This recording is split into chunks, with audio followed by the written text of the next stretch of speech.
Nelson Mandela, I knew him well. He was a comrade of mine. Tonight, we're discussing his life, his work, his victory.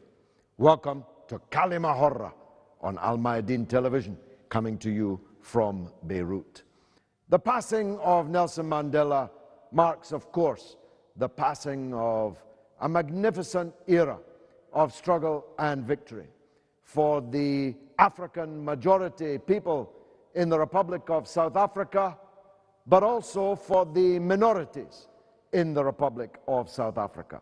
A victory for all of Africa over colonialism and racism and the settler project that was the apartheid state. It was a victory for humanity, and it's a victory that owed much to its leader, who recently passed from this world. And hopefully we will be reunited with him again in the other life, if we behave properly in this one, that is. Nelson Mandela was a very big part of my life. I was one of the very few people on the left in international politics who spent time underground in apartheid South Africa as an organizer for the mass democratic movement, which was the South African arm of the African National Congress. I was an agent of the African National Congress, and I'm very proud to say that. It did get me arrested in Cape Town, South Africa, in Gugulethu Township, taken to the police station and beaten and bloodied by an apartheid policeman. The reason for my offense was that I had tried to get into Paulsmoor Hospital to try and catch a glimpse of the leader, Nelson Mandela, who was then receiving treatment but also beginning the long period of negotiation with the apartheid regime, which led eventually to his release and to the liberation of that country. As such, I'm in a good position to judge just what the ANC did right and what the Arabs can learn from them. What Arab leaders can learn from Nelson Mandela. What was so great about Mandela? Well, apart from his noble character, apart from his high morals, apart from his fidelity to his purpose, for which he was ready to spend the entirety of his life behind bars in an apartheid dungeon, apart from his personal qualities, what were they? Well, first of all, Mandela was the leader. He was not like a prime minister, primus inter pares, first amongst equals. He was the leader. A small anecdote about that. Right after the Rivonia trial, when all the prisoners were taken to the Devil's Island of Robben Island and incarcerated in the jail, Mandela called them all together and said, "Comrades, from this day, we are all stopping smoking." The prisoners who were looking at spending the rest of their life behind bars were somewhat dismayed. But Mandela said, if we smoke, we will be prisoners twice. We will be prisoners of the jailers, and we will be prisoners of the tobacco. Nobody liked his decision, but everybody obeyed it. On the other side of the wall in the prison was one white member of the leadership of the African National Congress, a friend of mine, Dennis Goldberg. He was a big smoker. The guards told him that Mandela had decreed on the other side of the wall that none of the prisoners were allowed to smoke anymore. And although Goldberg could have smoked for 27 years on the other side of the wall, he could not, because Mandela had decreed it. I tell you that story because it's a crucial example of the authority of leadership. The second example that has to be studied is the name Congress, African National Congress. In other words, it was not a party. It was not a group which depended only on one part of the society. It was a Congress. It was a set of alliances between different classes, different ethnic groups, different religions, and none, different ethnicities even. Mandela would never countenance sectarianism in any form, neither on the basis of race or on the basis of ethnicity. For example, the Zulu people had a very strong claim to be an individual nationality within South Africa, but Mandela bent them to the will of the nation as a whole. That's why it was the African National Congress. The third thing is fidelity to principle. Mandela could have negotiated with the Boers at any time in 27 years, but he refused to negotiate behind bars. That's why they had to release him from the prison and put him into the hospital and eventually release him altogether. And he was not ready to negotiate the central principle of the ANC's cause, which was a democratic, indivisible society in South Africa where every man and woman, black or white, of any ethnicity or religion, was the equal of the other.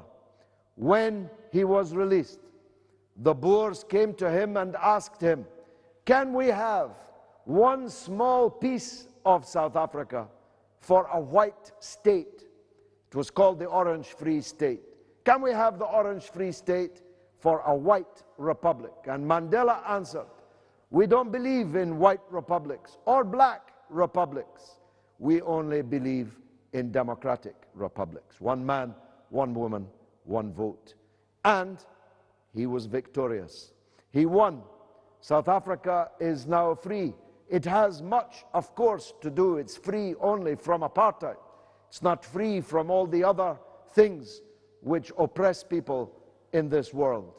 But it's free of the most hideous, disgusting, institutionalized, systemized racism, which was the apartheid state. I'm joined here by a group of experts and amateurs like me to discuss the life of Nelson Mandela and what he meant for his people and what others can learn from him. Let's take the first contribution from the audience. Yes, sir, go ahead. Good afternoon, sir. Good afternoon. حسن عطية الجامعة اللبنانية كلية العلم والتوثيق السنة الأولى. كلنا نعرف بأن نيلسون مانديلا هو الزعيم الذي حرر جنوب أفريقيا وقام بالثورة بجنوب أفريقيا، وهو فيلسوف وفاز بالتالي بجائزة نوبل للسلام. في ذات الوقت من نفس الدولة من جنوب أفريقيا ديزموند توتو فاز بجائزة نوبل للسلام. فلماذا دائما الحديث يتركز على نيلسون مانديلا ولا يتركز على ديزموند توتو في الوقت ذاته؟ I was going to make that very point to you before you came to it, that Mandela alone could not liberate South Africa. There was a mass movement in every township, in every village, in every town and city and hamlet in South Africa. The African National Congress was present. There were other leaders, great leaders. Chris Hani, the South African Communist Party leader who was murdered by apartheid. Joe Slovo. You'll notice there are a lot of Jews in this picture, proving that Jews don't have to be with apartheid. Jews can be against apartheid. And in South Africa, many of the bravest fighters for the ANC were Jews. There were many great leaders, Oliver Tambo and Archbishop Tutu and so on. But there was only one leader. And his authority, even when it came to smoking in the prison, was complete. So you need unity. This is a key point. And it's one the Arabs need to learn. It's one the Palestinians need to learn. You need to have unity, and you need to have a leader. And you need to have a program. You need to know what it is you're fighting for. Not something you wake up every day to decide, but something you set in advance, and you measure your progress against that program. Yes, sir, please. يعني نحن صالح شتيلة عضو اللجنة المركزية لجبهة النضال الشعبي الفلسطيني. يعني بداية نحن بنشكر يعني قناة الميادين حقيقة، يعني اللي خصصت هاي الحلقة حول هذا المناضل الأممي نيلسون مانديلا. احنا ما بنعتبره انه كان يناضل فقط من اجل جنوب افريقيا، والواضح انه يعني منذ الصغر كان نيلسون مانديلا عم بشاهد هذا التمييز العنصري. هذا التمييز العنصري في داخل جنوب افريقيا. قرر هذا المناضل انه يناضل من اجل بمعنى ضد التمييز العنصري، ليس في جنوب افريقيا وحده، لانه هناك هذا التمييز العنصري كمان موجود في العالم. يعني كان النضال تاعه انا بعتبره نضال اممي، ومشان هيك يعني نحن بنشكر يعني الميادين على هاي الخطوه. الملاحظ انه كان في بدايه نضاله كان يعني عارف انه ممكن هذا النضال يؤدي الى استشهاده والى روحه، لكن هو بنفس الوقت كان بمعنى استمر في النضال لانه كان يعتبر انه حياته هي مش اغلى من حياه بمعنى الحريه لشعبه في جنوب افريقيا. والنقطة الثانية هي حول الموضوع انه ما كان يناضل من اجل جنوب افريقيا لوحده، بل كان يناضل بمعنى ضد الحركة الصهيونية في هذا الكيان الصهيوني فيما يسمى بين قوسين اسرائيل، لأن هناك كمان في تمييز عنصري، وحطت بمعنى واصبحت اسرائيل على قائمة يعني التمييز العنصري. احنا يعني بعتبر انه يعني كان نضاله في الاساس هو من أجل بناء مجتمع ديمقراطي عادل، عرفت علي كيف؟ ليس في جنوب إفريقيا لكن في المناطق الأخرى. دفع يعني أفضل حياته هو في السجون، وإنه يعني كان الملاحظ لنا إنه كان هو يعني منذ صغره يعني قرر النضال هو مجموعة من الناس من أجل أهداف يعني نبيلة، واستطاع من خلال هاي النضال تاعه انه ياخذ بمعنى جائزة نوبل للسلام. وانه كان الملاحظ انه في استشهاده كانت كل العالم كانت واقفة يعني امامه. يعني هاي انا بحب بس هاي المداخلة الصغيرة يعني لكم. I'm going to follow up your comparison with Israel and therefore the corollary with Palestine after the break. It's too important to answer in just a short few words. I'll be right back.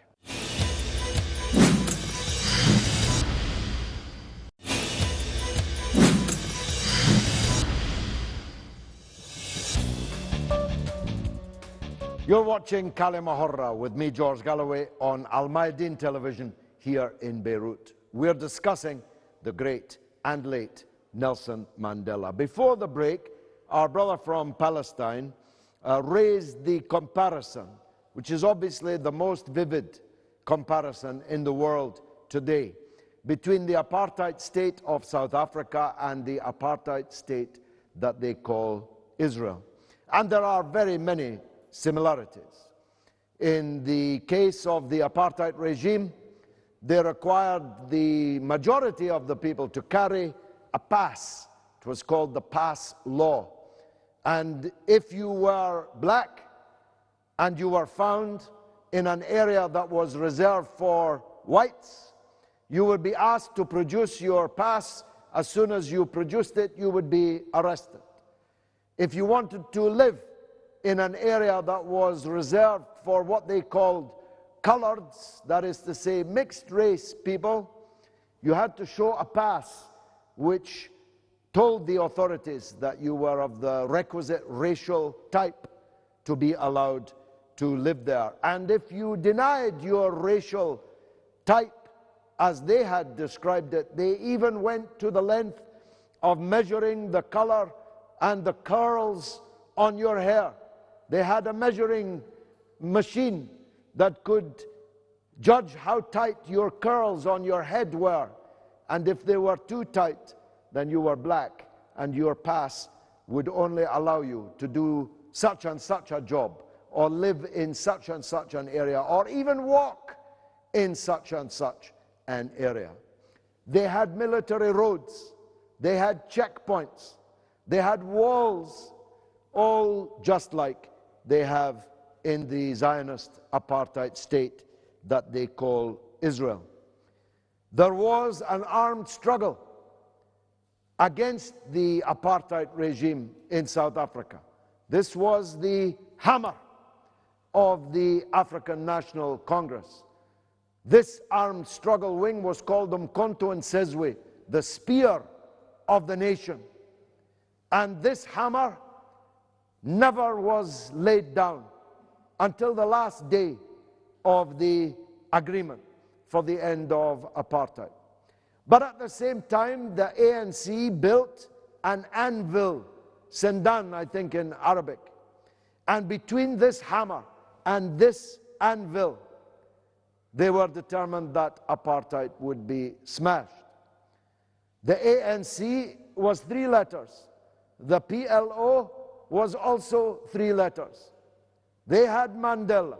The Palestinians had Arafat. There were many parties in the PLO, and there were many parties in the ANC. And many of them really didn't like each other very much. But they agreed in the ANC on one policy, one leadership, one strategy, and one set of tactics. Unfortunately, that's where the comparison ends, because the Palestinians lack all of these things, and many other Arabs in struggle against dictatorial regimes, for example, lack these things. They don't have unity. They don't have one leadership, or as Arafat used to call it, one address. Arafat used to say, if you want to talk to us, our address is Tunis. I heard him say this many times. But if you have a struggle where everybody does exactly what they want, where there's not one leader but 21 leaders, where there's not one strategy but 21 strategies, 21 sets of tactics, how can you expect to prevail against such a powerful set of enemies?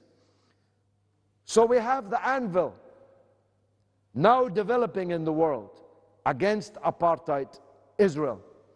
The mass movement around the world for solidarity, for boycott, for divestment, for sanctions, in support of Palestinian rights. This exists everywhere, and it's reaching a South Africa moment. You can read this in Haaretz and elsewhere. They are afraid that this movement around the world is reaching South African levels of critical mass. But the hammer is missing, because the Palestinians are completely disunited. They have no leadership which everyone is ready to follow. And this is the reason why the Palestinians have not yet won their struggle, in my opinion. Who's next? Who would like to contribute? Yes, sir. محمد حجازة، جامعة اللبنانية، إعلام، سنة صحافة. بدي أسأل بس كيف استطاع نيلسون مانديلا في ظل الغلبة العنصرية والفساد العنصري أن يجذب العالم الغربي والإعلام العالمي إلى يجذبه إليه وإلى أفكاره وإلى ثورته اللي هي كانت باب للانفتاح والتطور وحرية الفقراء والحرية العنصرية؟ Actually, until he was released from prison, he didn't attract Western publicity of a good kind. He didn't attract Western politicians. He had none of the glamour that was later visited upon him by the Western media and so on. In fact, before his release from prison, he was routinely described as a terrorist. In fact, he was only removed from the United States terrorist list in 2004, believe it or not. I was present in the British Parliament when Mrs. Thatcher actually said the following words. I saw her lips moving, I heard the words. She said, Nelson Mandela is nothing but a terrorist. And anyone who believes that the African National Congress will ever rule South Africa is dreaming. This was the view of the Western governments, who were all supporting apartheid.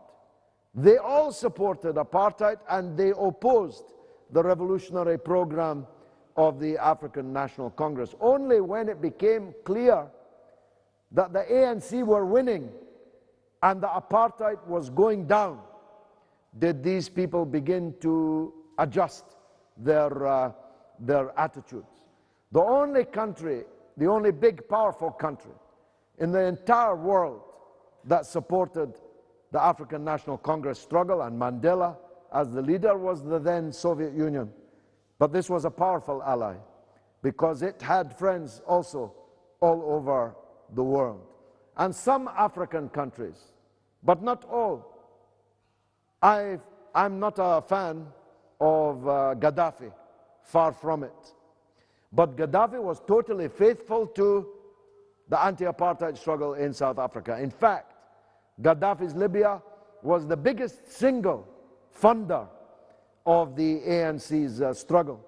So for all his crimes and mistakes, we have to be honest and recognize this truth about Libya. Sudan also was a big supporter of the ANC. But many African countries, themselves struggling against colonialism or neo-colonialism, were silent on the issue of Mandela. But the country which did most to defeat apartheid was a very small country indeed, called Cuba. Actually, when Mandela was released, all the countries in the world were asking Mandela to come and visit them. But the first country that Mandela visited after his release was Cuba, because the Cuban people and the Cuban armed forces fighting in Angola and defeating the apartheid army in Angola had made the biggest single contribution. And Mandela came to Havana. He stood with Fidel Castro in Revolution Square. He lifted Fidel's hand and he said to the 1 million people there, "See how far we slaves have come." It was a magical moment. And Mandela never forgot, actually, the people who supported him and the people who opposed him. So when Mrs. Thatcher came to hear him speak in Parliament as the President of South Africa, he made a joke that about this dreaming. Well, you said that anybody who thought that we would govern South Africa was dreaming. Here we are, your dreams come true. This is what he said to Mrs. Thatcher. Yes, sir. محمد بكري منظمة التحرير الفلسطيني جبهة التحرير العربي. نيلسون مانديلا قضى معظم حياته دفاعا عن شعب جنوب افريقيا ضد العنصرية الابرتايد. نيلسون مانديلا كان مناضل، وبنفس الوقت نيلسون مانديلا أعطى بالعمل تبعه هو فكرة التحرر في كل افريقيا، مش بس بجنوب افريقيا، ضد الاستعمار الامريكي والبريطاني اللي كانوا داعمين للتمييز العنصري بجنوب افريقيا. هم الاساس بعمليه التمييز العنصري. نيلسون مانديلا كان مدافع عن القضيه الفلسطينيه، لأن القضيه الفلسطينيه هي عمليه اخراج شعب من بلده وايجاد لمم وشعوب غير معروفه شو اصلها شو تاريخها بفلسطين. هاي العنصريه بحد ذاتها. نيلسون مانديلا كان داعم للقضيه الفلسطينيه. القضيه الفلسطينيه هي اهم قضيه بالعالم في المرحله هاي، لانه العنصريه متزجره عند الصهاينه بفلسطين. هل تدري انه المواطن الفلسطيني ما بيطلع له 10 لتر مي بالنهار قدام الصهيوني المحتل الأرض اللي بياخد فوق 70 و80 و90 لتر مي؟ هذه هي العنصرية بحد ذاتها. من هون نحن هلا يعني هي القضية المركزية هي قضية فلسطين ضد العنصرية الصهيونية. ويعطيكم العافية. Indeed, there is no doubt that Mandela's fidelity to the Palestinian cause was greater than many of the Arab regimes, many of the Arab leaders. Mandela thought about Palestine much more than many of the Arab leaders. And he was ready in all international fora to say so. He was very clear that we will never be truly free until the Palestinian people are free. And by the way, the Jewish members of the African National Congress feel exactly the same way. One of our best comrades, Ronnie Casserills, who was one of the leaders of the armed struggle of the ANC, one of the top commanders in the ANC, was known as the Scarlet Pimpernel, has become, now that South Africa is free, one of the most indefatigable campaigners for Palestinian freedom around the world. And he's frequently in Beirut and elsewhere in the Arab world saying so. This is George Galloway, this is Kalima Horra. We're in Beirut, but we're discussing Nelson Mandela, the late and great leader of the freedom struggle in South Africa. Not just for academic reasons, not just for nostalgic reasons, not just because he was truly great, but because he has a lesson or two for the struggles here in the Arab world, and perhaps especially in Palestine. I'll be right back.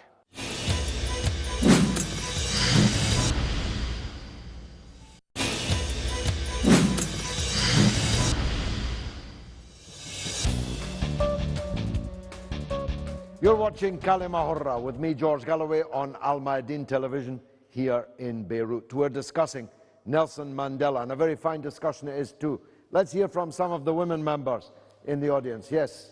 غادة سعد طالبة بالجامعة اللبنانية سنة أولى صحافة. أفكار نيلسون مانديلا حول محاربة الجوع والفقر والعنصرية انتشرت بكافة أنحاء العالم، ولكن هل الشعوب العربية بحاجة إلى شخص مثل نيلسون مانديلا لتقدر تحقق وعي يعني تحارب الظلم بكافة أشكاله وتحقق مساواة فعلية، أم أنها بحاجة لثقافة ووعي فكرة؟ I believe so. I know that you can't wave a wand and make a leader who will command the fidelity and support and the action of millions. You can't. And one by one, various Arab leaders who have tried since the demise of the Arabs' national Mandela, Gamal Abdel Nasser, the greatest of the Arab leaders, since his demise, his shoes have not been filled.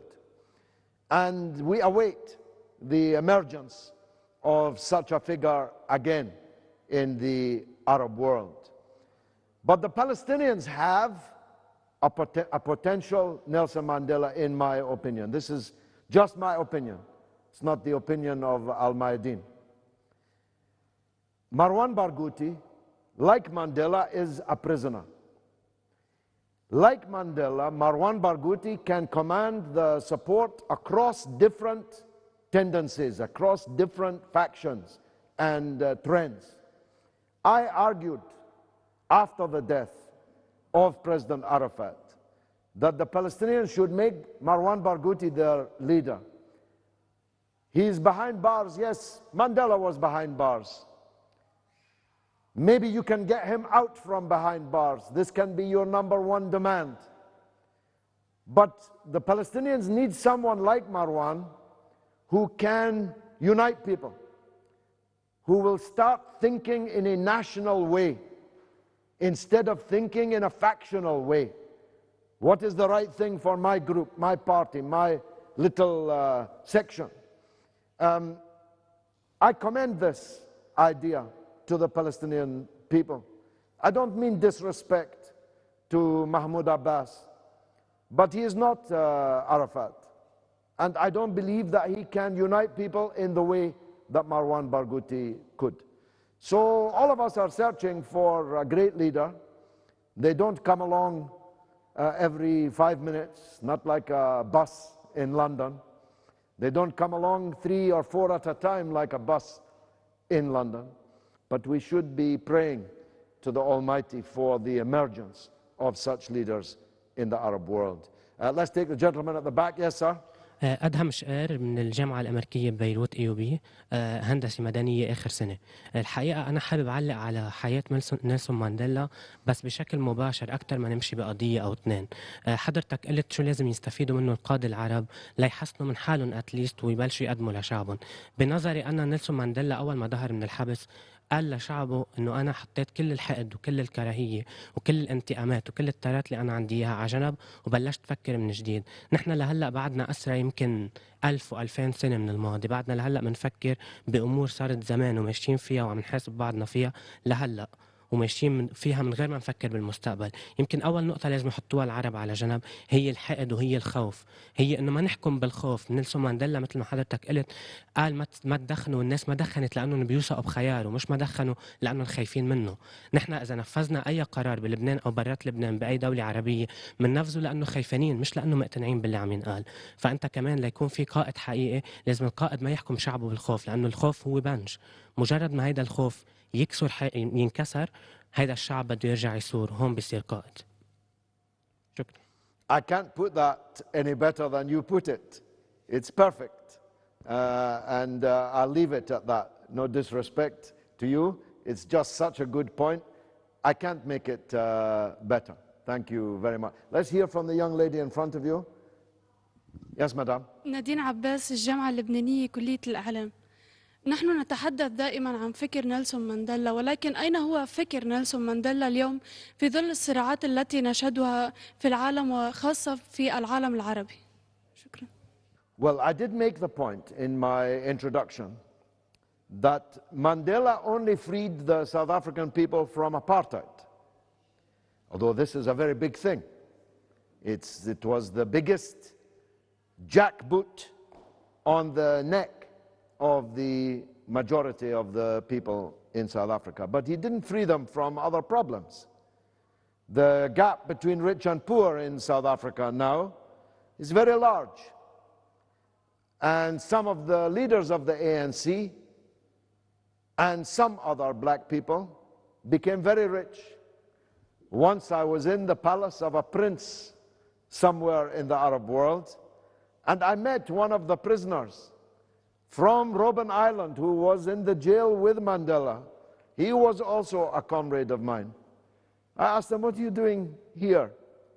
Are you here to ask for something for South Africa? He said, no, I'm a business partner of the prince. So not every problem has been solved by the victory of Mandela, but the possibility of solving the problem has been created by the victory of Mandela, and it would not be possible if apartheid still existed. I want to say something in relation to what you said, but also the gentleman immediately behind you. Mandela didn't, he said, I'm throwing away hatred. I'm throwing away my bad feelings, because he was a special kind of individual. Even his jailer, the man who was in charge of keeping him in this tiny cell for 27 years almost, even his jailer respected him and used to shave him because of his majestic character. He was a leader, he looked like a leader, he sounded like a leader, he acted like a leader. But Mandela didn't trade the central demand of his people for his freedom. In that sense, he didn't throw away his bad feeling about the injustice of apartheid. He just told the perpetrators, the jailers, if you agree to demolish this system, I will forgive you. And the policeman, for example, who beat me in Guguletu Township, many times he punched me in the face. My face was covered in blood. He was forgiven, but he had to apologize to me. So Mandela forgave people, but only if they abolished the injustice. And so I don't want you to think that he was a saint. He wasn't. And he was very clear that no vestige of apartheid can be allowed to remain in this land.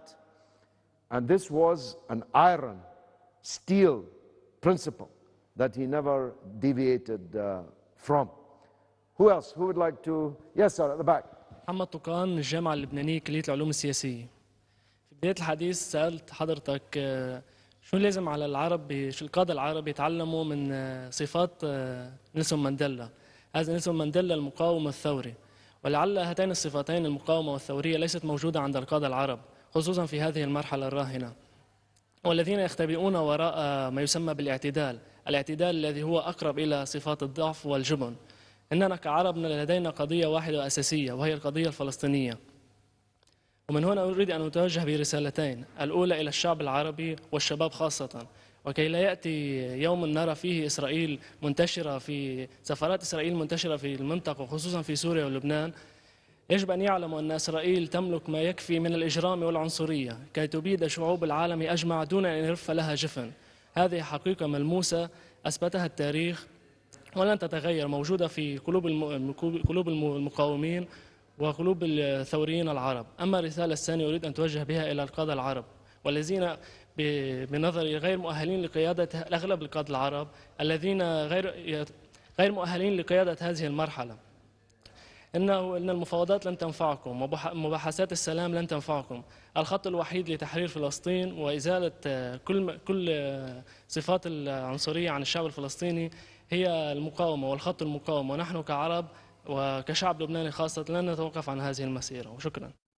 Well, again, just like to the gentleman before, I can't really improve what you said. It's perfect. And when I talked about Arab leaders, of course I was being diplomatic. I don't want to put Al-Maidin in trouble. I'm not talking about Arab leaders who are not worth talking about, who are not leaders at all, who have no legitimacy in their leadership, whom nobody supports, nobody chose, nobody can remove.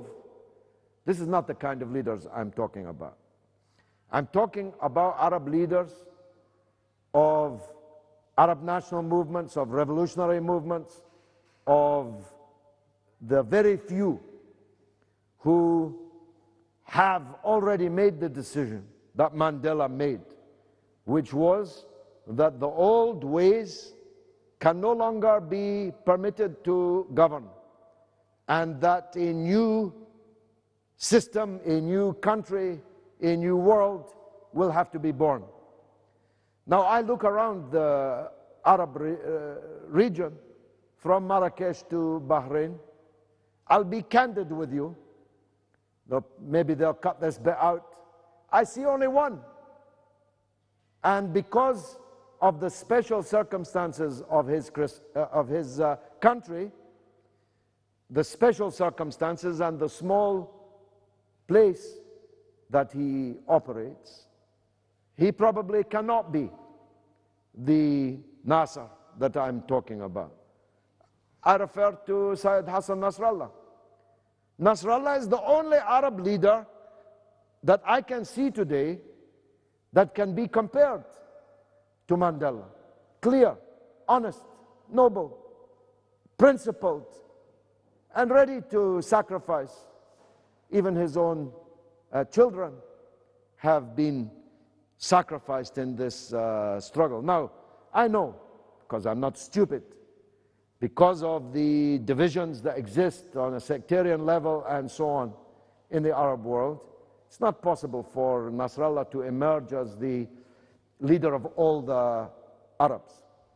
But if we had some other Nasrallahs in other places, we'd be in a much better situation.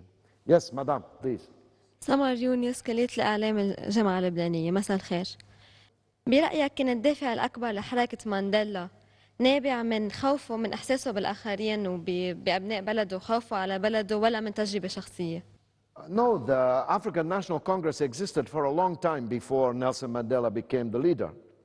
The African National Congress was modeled on the Indian National Congress, which was the attempt led by Mr. Nehru, Mr. Gandhi, to overthrow the British colonial rule in India. The African National Congress was a part of this same anti-colonial movement. But it only became a winning organization when it became the organization led by Nelson Mandela, because, as was said by the gentleman at the back, It moved from being a moderate pressure group to a revolutionary organization. It moved from peaceful sit down in the street Gandhiist tactics to a revolutionary movement. With this hammer, the Umkhonto and Sizwe, the spear of the nation, and an anvil which involved mass movements of civil disobedience, nonviolent opposition, international solidarity, boycotts, and so on all around the world. Between that hammer and that anvil, apartheid was eventually smashed. So Mandela became the leader because the ANC saw they could spend the next 100 years with the tactics they were following before, and they would never be free. Because the Boers were very powerful. This is very important to know. Like the Zionists in what they call Israel, the white South African regime was extremely powerful and absolutely brutal. It was ready to kill millions, if necessary, in order to maintain the white rule of the settlers who had come from the Netherlands, from Britain, and who had established, because South Africa is a very beautiful country and a very big treasure, just like Palestine. In fact, it's much richer than Palestine. South Africa had gold and diamonds and everything that God could send us, South Africa had. So this white minority regime, it had something very precious in its hands, and it was ready to kill millions in order to preserve their rule. But what Mandela's emergence as the leader showed them was that we are many and you are few. And you are ready to kill us, but we are ready to die in order to defeat you. And we will fight you from the jungles, from the bush. We will fight you in the streets of the township. We will fight you with propaganda and politics around the world. We will make alliances with others in order to isolate you. And this was the revolutionary program of Mandela and of the ANC. More coming up right after this.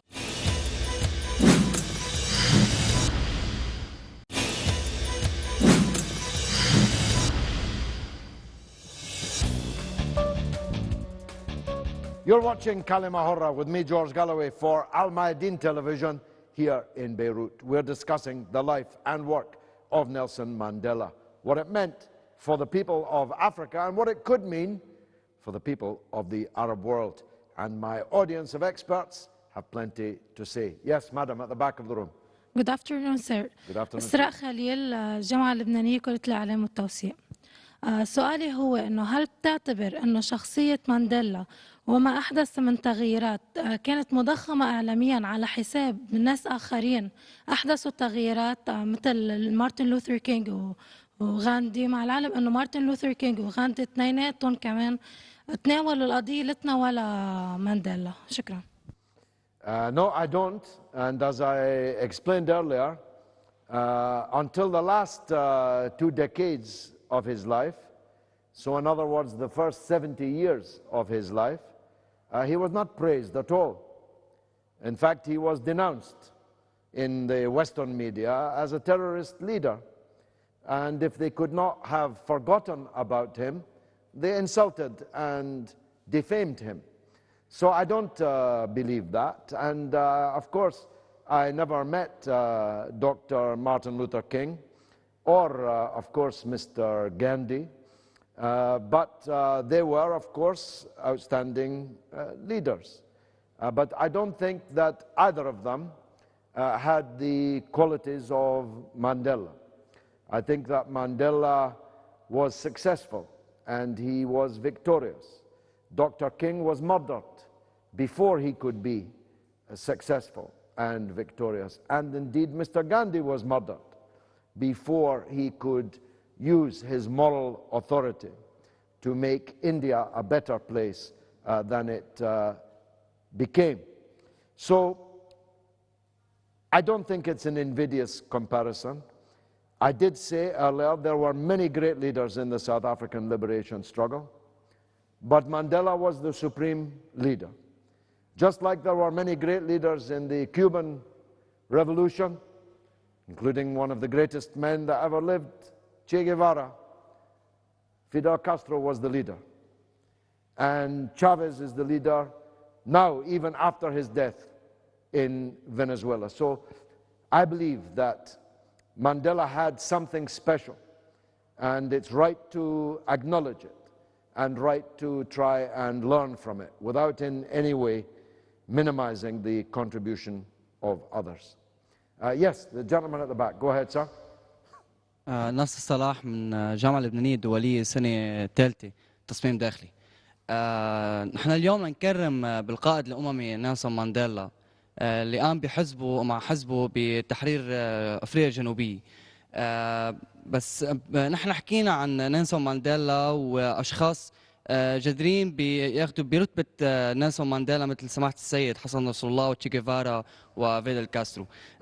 شخصية مهمة اليوم للأسف يعني انتسفت من صفحات الإعلام اللي هي جورج عبد الله المعتقل السياسي المتهم بتهمة الإرهاب التي سوقت له من السجن الفرنسية والمدعومة من الحكومة الأمريكية والضغط الإسرائيلي لعدم الإفراج عنه. جورج عبد الله اليوم هو بمرتبة نيلسون مانديلا بعد اعتقال 30 عام وعدم الإفراج عنه. ما السبب الضغط الإسرائيلي والأمريكي للحكومة الفرنسية من بعد تراجع عن القرار بإصدار حكم بالإفراج عن جورج عبد الله؟ شكرا. Well, I'm aware of this case. Of course, I demonstrated outside the French embassy in Beirut for his release. I tabled a motion in front of the British Parliament demanding his release. It is unconscionable that he should be kept when the court already announced that he must go free. He is a political prisoner. And I hope I'm not going too far when I say that the government of Lebanon has the first responsibility to ensure his release. And they should tell the French, unless you release our citizen whom your own courts have freed, you can have no relations with us. If France wants to have relations in Lebanon, wants to have influence in Lebanon, it has to obey its own court and release a Lebanese citizen. And if the Lebanese government did do that, believe me, he would be released. And the lesson is, and Mandela was very clear on this, we must respect other countries, other systems, other people's leaders, but we first have to respect ourselves. And if we don't respect ourselves, why would anybody else respect us? And I think that it's within the grasp. Now Lebanon has a new government. Let them make one of their priorities the release of George Abdullah from prison. I say so in any case. Now, who else? Yes, the lady at the front, please pass the microphone down. Good evening. Good evening. نور سليمان سنة أولى صحافة. تحدثتم عن موضوع أن العالم العربي يحتاج إلى شخصية كنيلسون مانديلا. لماذا علينا أن نبحث دائما عن شخصية القائد أو الفيجر بينما هؤلاء القادة كانوا يتحدثون عن مبادئ إنسانية تحاكي الكرامة الإنسانية وبالتالي هي جزء من إنسانيتنا. فلماذا لا نكون نحن الفيجر؟ شكرا. Well, the Arabs are not doing very well without leaders. So this is my first answer to you. Now the Arabs have no leaders other than Sayyid Hassan, and they're not doing well. This seems to me circumstantial evidence that having a leader is a good idea. But we can't wait for one, waiting for Godot. You can't. So let's adopt the approach of Mandela. National unity, the sublimation of sectarian and specific agendas behind the national agenda. And in this case, I talk of the Arab national, because as you know, I believe the Arabs are one nation, one people, with one language, one God. And the Arabs need to adopt that approach, a national unity approach. There is no room, it's not the time in the history of the Arab world, in my opinion, with all respect to others of a different view here, for leftism, rightism, liberalism, democratism, or whatever. It's not the time for class conflict in the Arab world, because the Arabs are not free. After a nation is free, it can have normal politics, can have left-wing, right-wing, centrist politics. But this is not your problem now. The Arab problem now is that they are occupied. They are occupied physically in some cases, mentally in other cases. Bob Marley's great line from the Redemption Song, emancipate yourself from mental slavery. None but yourself can free your mind. The Arabs are occupied, an occupied people, and Palestine, which is the heart of the Arabs, is completely occupied, besieged, annexed. Even the Al-Aqsa itself is being undermined and blockaded, and the faithful cannot even go there to pray. So, with this overriding national cause, just like for Mandela, apartheid was the national cause. So he was able to recruit into one movement communists, Trotskyists, leftists, centrists, rightists, tribalists, all of them together in one national movement. This is what the Arabs need, in my opinion. Yes, sir. You want to come back in? يعني نرجع من عيد الشكر لإخواننا في قناة الميادين على هذا البرنامج. لكن أنا بحب أضيف شغلي وبحب أستفسر يعني من الأستاذ جورج جالوي. يعني أول إشي حول موضوع العنصرية. يعني أنا بشوف العنصرية مش في جنوب إفريقيا لحالها، ولا العنصرية موجودة في هذا الكيان الصهيوني. هاي العنصرية موجودة في الولايات المتحدة الأمريكية وفي أوروبا. ابحث أنت في داخلهن، يعني بتلاقي هناك في عندهن عنصرية موجودة في أكثر الدول اللي بتدعي الديمقراطية. مشان هيك أنا يعني الفكرة اللي بدي أحكيها إنه أول إشي المفترض إنه يكون تعريف للعنصرية. يعني أنا بركز حول موضوع الإعلام إنه نحن بالأول نعرف شو كلمة العنصرية، حتى نعرف بمعنى كيف بدك تواجهها لازم نحن نعرفها. إحنا الآن في كل البلدان العربية بنعيش حالة العنصرية، لكن وللأسف يعني الناس ما شايفة بمعنى يعني عفوا من الناس يعني إنه إحنا عم نعيش في عنصرية. النقطة الأولى لازم التعريف حول العنصرية. النقطة الثانية حول موضوع دور الإعلام. يعني أنا بعتبر إنه الآن بهاي المرحلة وخاصة يعني في التطور التكنولوجيا اللي عم نشوفه، الإعلام له دور قوي في التغيير. يعني أنا بطلب، عرفت علي كيف، إنه يكون يعني في حلقات حول موضوع تعريف العنصرية وترجي هذا الموضوع. النقطة الثالثة يعني حول موضوع المجتمع الدولي. يعني احنا بنعرف انه هناك في عنا مؤسسات في المجتمع الدولي. طيب ايش ممكن يكون دورها بمعنى في هذا الموضوع؟ هل ممكن يكون يساعدنا ولا يكون يضرنا بنفس الوقت؟ هذا السؤال. شكرا. Well, I think that the point you make is a good one. Racism exists amongst every people and amongst almost all of every people. It doesn't express itself always, and some people learn to conquer it. There is racism amongst Arabs towards other races. There is racism against Arabs from other races. There is racism against Palestinians, not just in the occupied Palestine, but elsewhere. So the point you make is correct. But apartheid was more than racism. It was institutionalized, systemized, industrialized racial stratification of the Hitler variety. Hitler used to measure people's nose to see if they were Jews. The Boers used to measure people's hair to see if they were black. Measure the exact tone of their skin to see if they were colored or black. This kind of systemized racism, which is then used as the basis of the state, is quite rare. And now it only exists in one place, your place in Palestine, in occupied Palestine. This is the only place where if you are a Jew, you can buy this house. If you are not a Jew, you cannot buy this house.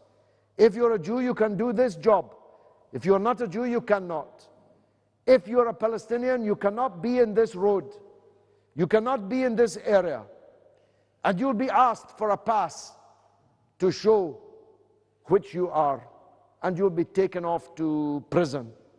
You'll be put behind wire. You'll be left without a vote while others have a vote.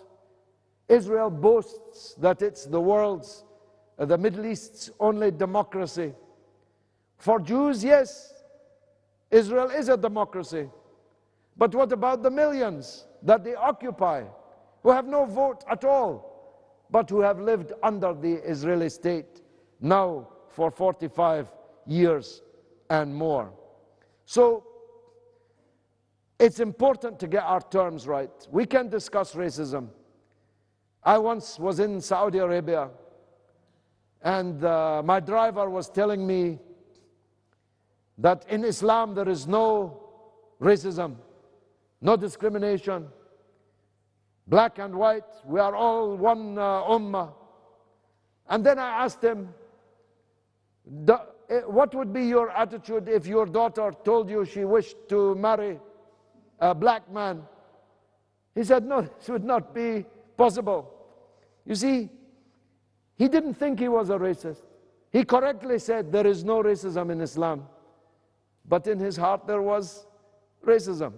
So we can discuss that perhaps on another occasion. The media is just an echo chamber for the power. But the good news, we don't need media anymore. We can make our own media. Al-Mayadeen, just over 1 year ago, didn't exist. Thanks to Mr. Ghassan, he built a TV station from zero in 1.5 years less, which is now recognized throughout the world. We can make our own media on Twitter, on Facebook, on every level of the internet. We don't need Fox, NBC, ABC, BBC. We don't need any of these people anymore. We can do it ourselves. I'll be right back.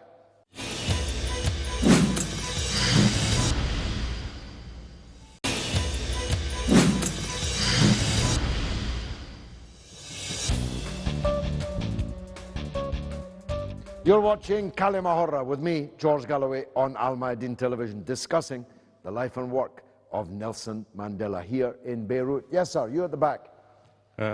حسين ونوس، أستاذ الهندسة المعمارية بالجامعة اللبنانية. أجمل ما يمكن أنه نتعلم من نيلسون مانديلا هو زهده والسلطة. يعني دخل إلى السجن الرجل، ولكن هناك الآلاف ممن دخلوا إلى السجون وقضوا عشرات السنين. يعني منلاقي صبره في السجن، عدم حقده عندما خرج من السجن، لم يكن حاقد، وتعامل مع أخصامه بروح جمع الدولة ودخل إلى السلطة، ولكن لم يتمسك بالسلطة. ليس ذلك فحسب، حتى أنه لم يورث السلطة، وكان باستطاعته أنه يسمي الدولة باسم عائلته يمكن قد ما بلغ من السلطة الرجل. فأنت عندما تقول أنه ماذا يتعلم منه زعمائنا العرب، أنت تريد أن تخرب بيوت زعمائنا العرب. يعني بدك تتصور زعيم عربي الآن يقرأ قصة نيلسون مانديلا من A to Z، ثم يقول سأتعلم منه بأن أترك السلطة، غدا سوف أترك السلطة. أوه، تريد أن تخرب بيته؟ هناك من هم أحفاده وأحفاد أحفاده شيوخا أصبحوا ومتخم بالمال، كدسوا أموال إلى ما لا نهاية، وكدسوا من الأسلحة التي اهترأت من الصدأ، وجيوش مليانة كلها نيشانات هون ما شاء الله على الحروب التي خاضوها. يعني أنا بدي أعطي حلول للمشاكل الاقتصادية لبعض الدول العربية. حلوا جيوشكم، خلوني فلوا إلى البيوت، شو إلهم شغل؟ يعني فلسطين 40 50 60 سنة محتلة ولم يفعلوا شيئا. وفي هناك من سمى الدولة باسمه، يعني نجد والحجاز. أفتح كتب التاريخ وأقرأ عندما أصبح في الأعوام السبعين الأخيرة اختلفت الأسماء وتغير التاريخ. هذا ما يجب أن يتعلمه من نيلسون مانديلا. Okay. I can't improve that one either. That's 3 in one night. I can't say more. The example of Mandela in leaving office was a lesson to those who are in office. Maybe he left too soon, by the way. I wish myself that he had served one more term as president, because after him came less, and after the less came lesser. But this is a matter in the end for the South Africans. Let me go to the gentleman at the back. Yes. السلام عليكم. علي جعفر من معهد السيد عباس الموسوي. سيد الكريم، لقد كان عنوان حلقتكم ماذا لو كان مانديلا قائدا عربيا، وأنا أقول لكم أن لدينا قائدا بكل معنى الكلمة، وهو أهم من مانديلا، سماحة السيد حسن نصر الله، الذي يناضل من أجل حرية جميع الشعوب العربية وخاصة الشعب الفلسطيني، مع العلم أن الشعوب العربية انجرت وراء الرؤساء والحكام العرب الذين يتبعون السياسة الأمريكية والإسرائيلية ولا يبالون بما يحصل في الشرق الأوسط من معارك وحروب طاحنة.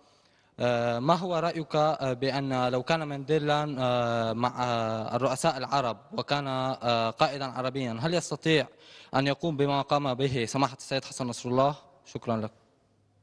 Well, I'm not second to you in my admiration for Sayyid Hassan Nasrallah, and I made my position about him clear. But I promise you, he would not like you to say that he is greater than Nelson Mandela. I promise you. He would not. So I'm going to draw a veil over that. Yes, sir. خالد أبو النور، لجنة شعبية مخيم شتيلة.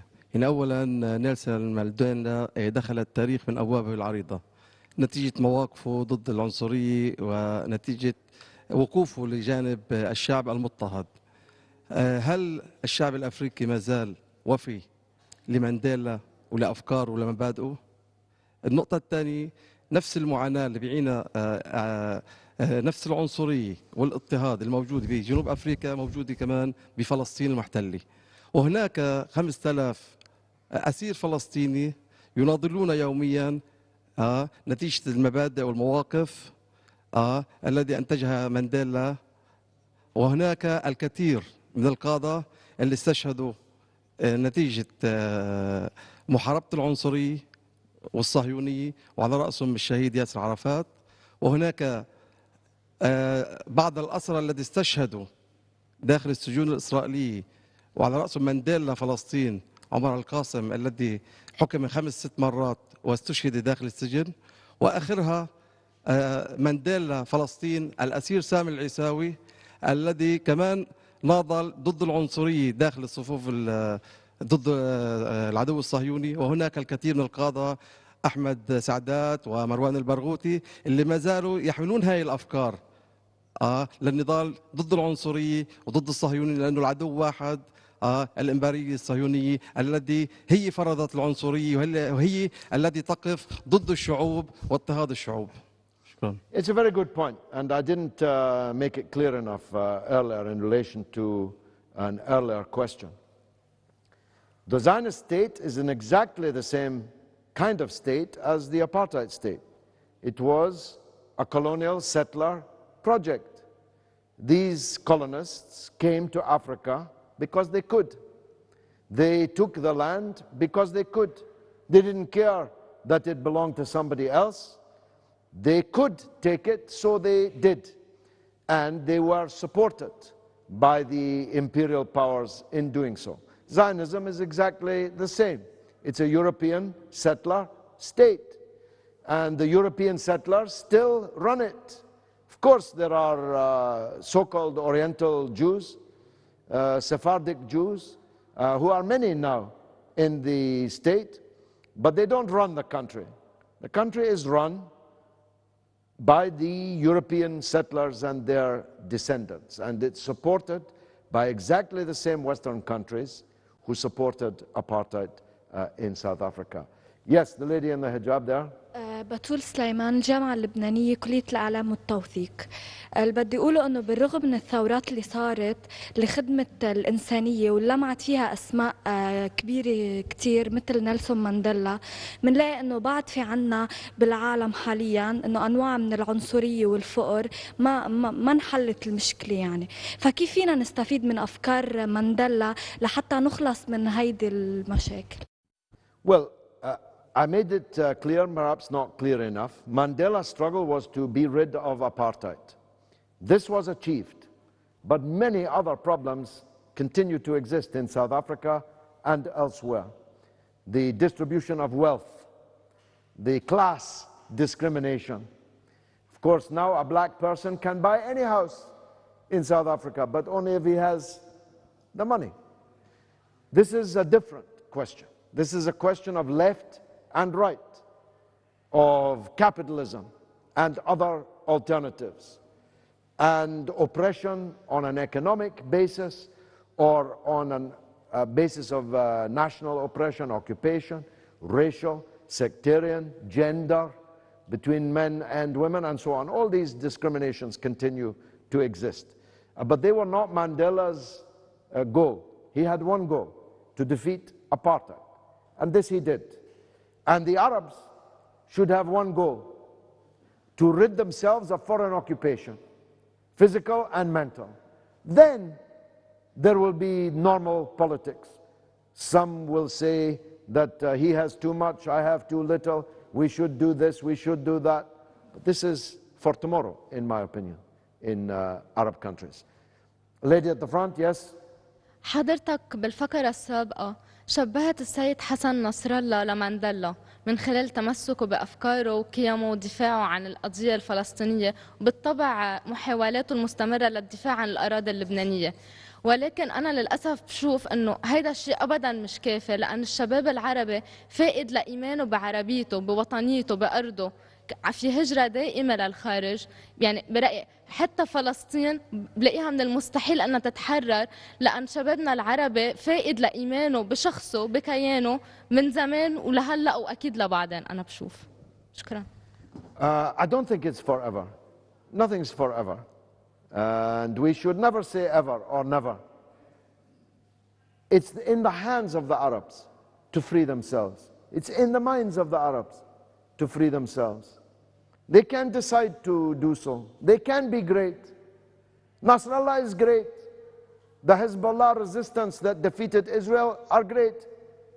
And both of them are Arabs. Nasrallah is an Arab.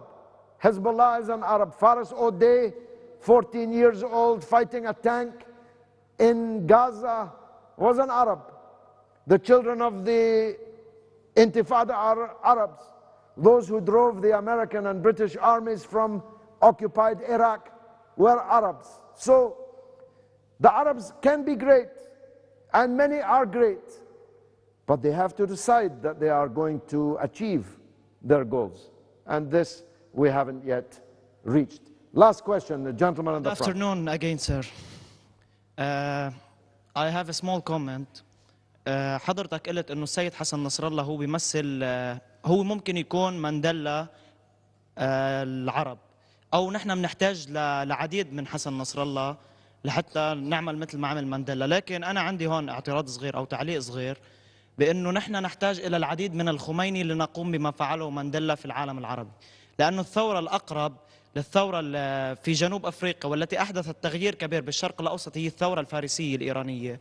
بينما العرب عجزوا حتى في الثورات الأخيرة التي يمكن نحن عندنا مفهوم خاطئ للثورات أو الربيع العربي، هذه الثورات لم تحدث أي تغيير جذري أبدا.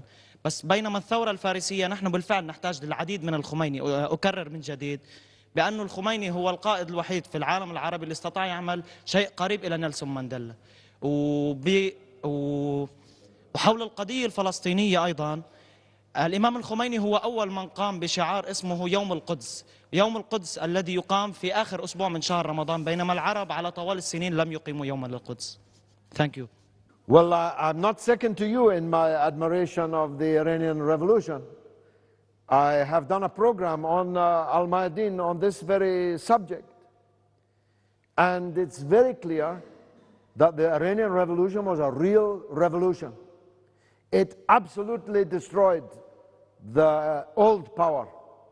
It absolutely introduced a new power.